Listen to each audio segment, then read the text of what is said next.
In this video, we're going to keep looking at Piskel app. The last time I showed you kind of the basics, and today I want to show you an important feature called layers. We're going to sign in. And again, sign in with your school Google account. So that should be pretty straightforward. And then if you haven't created one, you can either create a sprite or you can edit one you've already done. You can see there's my last one. Again, super talented. I'm going to create a new one. And I'm going to show you over here. Here's layers. Layers is a big thing in almost any graphics editing program. It allows you to draw on top of or in front of other images without actually replacing it. For example, if I were to draw here, just drawing something fancy, if I wanted to have something in front of that, let's say it was yellow or green, whatever the color is. Okay, I have literally I've replaced these pixels, these black pixels, I replaced them with green. And so that is fine. But if later I wanted to change that or move it, like let's say you're doing animations, I don't want to have to keep replacing pixels over and over. So what we can do is we can have layers that'll help that not be such of an issue. So let's say I did not have issues with color. Sometimes if it does this, how are we doing? There we go. Sheesh. All right. Sometimes, so let's say I wanted to draw in front of that. I'm going to, here's layer 1. Maybe I could rename this one. So edit layer name. I could call this the background. And then I'm going to create a new layer right in front of it. So it's on top. You can see the other layer kind of faded. You can change that effect if you don't like it.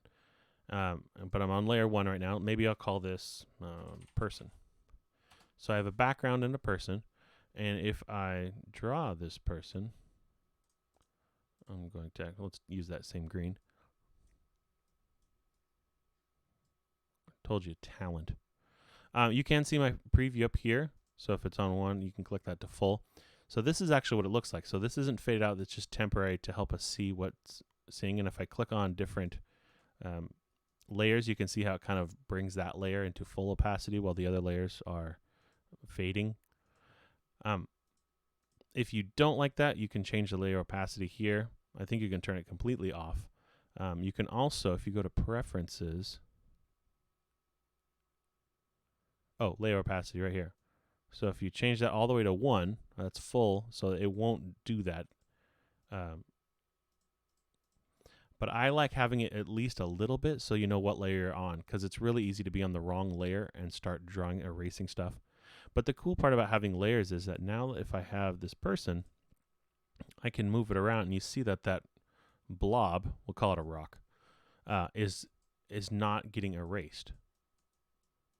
So I can move this person, it can be in front of it, it's not changing it, and then that allows me to really start just, like if I want to start thinking about animation, I could just do something like this.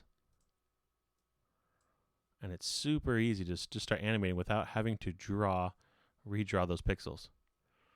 So an example, you could have a background layer for your scene, your sky, your ground, and then you have different people or different things. Like each thing in your scene could be a different layer so that it's not overwriting it.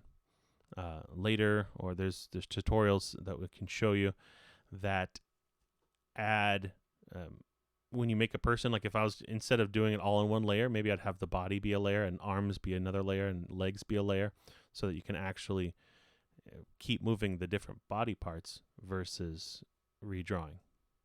So that's layers. Hope you learned something there, and thanks for watching.